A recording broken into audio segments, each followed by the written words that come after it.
എറിയാട് നിക്ഷേപിച്ച രാസമാലിന്യം എത്രയും പെട്ടെന്ന് നീക്കം ചെയ്യണമെന്നാവശ്യപ്പെട്ട് തഹസിൽദാർക്ക് എറിയാട് പഞ്ചായത്ത് പ്രസിഡന്റ് നിവേദനം നൽകി. Nanma communication branded smart phone, land phone, laptop, ടിവികൾ, വമ്പിച്ച ലോൺ മേളയും സമ്മാനങ്ങളും എക്സ്ചേഞ്ച് ഓഫറുകളും. നന്മ കമ്മ്യൂണിക്കേഷൻ, ശ്രീകാലേശ്വരിക്ക് മുൻവശവും വടക്കേനടയിലും. എറിയാട് പഞ്ചായത്തിന്റെ വിവിധയിടങ്ങളിൽ നിക്ഷേപിച്ച രാസമാലിന്യം കലർന്ന മണ്ണ് റവന്യൂ വകുപ്പിന്റെ നേതൃത്വത്തിൽ അടിയന്തരമായി നീക്കം ചെയ്യണമെന്നാവശ്യപ്പെട്ട് ജനപ്രതിനിധികൾ കൊടുങ്ങല്ലൂർ തഹസിൽദാരുടെ ഓഫീസിൽ കുത്തിയിരുന്നു. രാസമാലിന്യം നിക്ഷേപിച്ചവർക്കെതിരെ നിയമ നടപടി സ്വീകരിക്കുക, രാസമാലിന്യം നീക്കം ചെയ്യാനുള്ള ഉത്തരവാദിത്തം റവന്യൂ വകുപ്പ് ഏറ്റെടുക്കുക എന്നീ ആവശ്യങ്ങളുന്നയിച്ചുള്ള നിവേദനം ജനപ്രതിനിധികൾ തഹസിൽദാർക്ക് നൽകി. എറിയാട് പഞ്ചായത്തിലെ LDF ജില്ലാ ബ്ലോക്ക് ഗ്രാമപഞ്ചായത്ത് അംഗങ്ങളാണ് ചൊവ്വാഴ്ച രാവിലെ 10:30 തഹസിൽദാരുടെ ഓഫീസിലെത്തി നിവേദനം നൽകി കുത്തിയിരുന്നത്. ജനപ്രതിനിധികളുമായി ചർച്ച നടത്തിയ ശേഷം തഹസിൽദാർ ജില്ലാ ഭരണാധികാരികളുമായി സംസാരിച്ചു. ഭൂവുടമകൾക്കും രാസമാലിന്യം കൊണ്ടുവന്ന് തണ്ണീർത്തടങ്ങളും ഭൂമിയും നികത്തിയവർക്കുമെതിരെ കേസെടുക്കാൻ റൂറൽ SP-ക്ക് നിർദ്ദേശം നൽകിയതായും ദുരന്ത നിവാരണ പരിധിയിൽ ഉൾപ്പെടുത്തി രാസമാലിന്യം നീക്കം ചെയ്യണമെന്ന് സർക്കാരിനോട് ആവശ്യപ്പെടാമെന്നും ജില്ലാ ഭരണാധികാരികൾ ഉറപ്പു നൽകിയതായി തഹസിൽദാർ അറിയിച്ചതോടെയാണ് ജനപ്രതിനിധികൾ കുത്തിയിരിപ്പ് സമരം അവസാനിപ്പിച്ചത്. രാസമാലിന്യം നീക്കം ചെയ്യുന്ന കാര്യത്തിൽ 2 ദിവസത്തിനകം നടപടിയുണ്ടായില്ലെങ്കിൽ ജനങ്ങളെ അണിനിരത്തി ശക്തമായ സമരത്തിന് എറിയാട് പഞ്ചായത്ത് നേതൃത്വം നൽകുമെന്ന് എറിയാട് പഞ്ചായത്ത് പ്രസിഡന്റ് KP രാജൻ പറഞ്ഞു.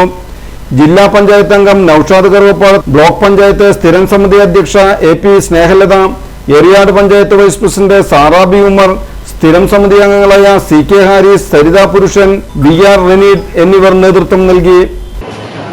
ഒട്ടേറെ ഭൂമികളിൽ രാസമാലിന്യം കലർന്ന മണ്ണ് നിക്ഷേപിച്ചുകൊണ്ട് തണ്ണീർത്തടങ്ങൾ നികത്തിയിട്ടുണ്ട്. മെയ് മാസത്തിൽ ആരംഭിച്ച ഈ പ്രക്രിയയുമായി ബന്ധപ്പെട്ട് നിരവധി തവണ തഹസിൽദാർ, RDO, കളക്ടർ തുടങ്ങിയിട്ടുള്ള എല്ലാ ഓഫീസുകളിലും ഗ്രാമപഞ്ചായത്തിൻ്റെ നേതൃത്വത്തിൽ കയറിയിറങ്ങുകയും പരാതികളും നിവേദനങ്ങളും എല്ലാം സമർപ്പിക്കുകയും ചെയ്തിട്ട് ഭൂവുടമകൾക്കെതിരെയോ അല്ലെങ്കിൽ അത് കൊണ്ടുവന്ന് നിക്ഷേപിച്ച ആളുകൾക്കെതിരെയോ യാതൊരു വിധത്തിലുള്ള നടപടികളും ഇതുവരെ ഉണ്ടായിരുന്നു. അതിനെ തുടർന്ന് എറിയാട് ഗ്രാമപഞ്ചായത്തിലെ ജനപ്രതിനിധികളായിട്ടുള്ള ജില്ലാ പഞ്ചായത്ത്, ബ്ലോക്ക് പഞ്ചായത്ത്, ഗ്രാമപഞ്ചായത്തിൻ്റെ ജനപ്രതിനിധികൾ, LDF ജനപ്രതിനിധികൾ ഇന്ന് താലൂക്കിലെ തഹസിൽദാരെ കാണുകയും തഹസിൽദാരുടെ മുന്നിലേക്കായി വളരെ കൃത്യമായിട്ട് വീണ്ടും അവതരിപ്പിക്കുകയും ചെയ്തു. വളരെ വലിയൊരു ബാധ്യത ഗ്രാമപഞ്ചായത്തിനോട് ഏറ്റെടുക്കാനാണ് ജില്ലാ കളക്ടർ നിർദ്ദേശിച്ചത്. ഏതാണ്ട് 2 കോടിയിലധികം രൂപ വരുന്ന പണമാണ് ഇതിനു വേണ്ടി ഗ്രാമപഞ്ചായത്ത് ചെലവഴിക്കണമെന്നാണ് പറഞ്ഞിട്ടുള്ളത്. ഈ പരിപാടി അവസാനിപ്പിച്ചു. ഇതിൻ്റെ ഉത്തരവാദിത്വം റവന്യൂ ഡിപ്പാർട്ട്മെൻറ്റ് തന്നെ ഏറ്റെടുക്കണം.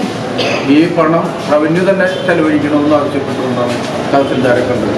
അതിൻ്റെ അടിസ്ഥാനത്തിൽ തഹസിൽദാർ മേലധികൃതരുമായിട്ട് നടത്തിയ ചർച്ചയെ തുടർന്നിട്ട് റൂറൽ SP-ക്ക് ഇന്ന് തന്നെ കളക്ടറുടെ നേതൃത്വത്തിൽ കളക്ടർ പറഞ്ഞ് ഈ ഭൂവുടമകൾക്കെതിരെ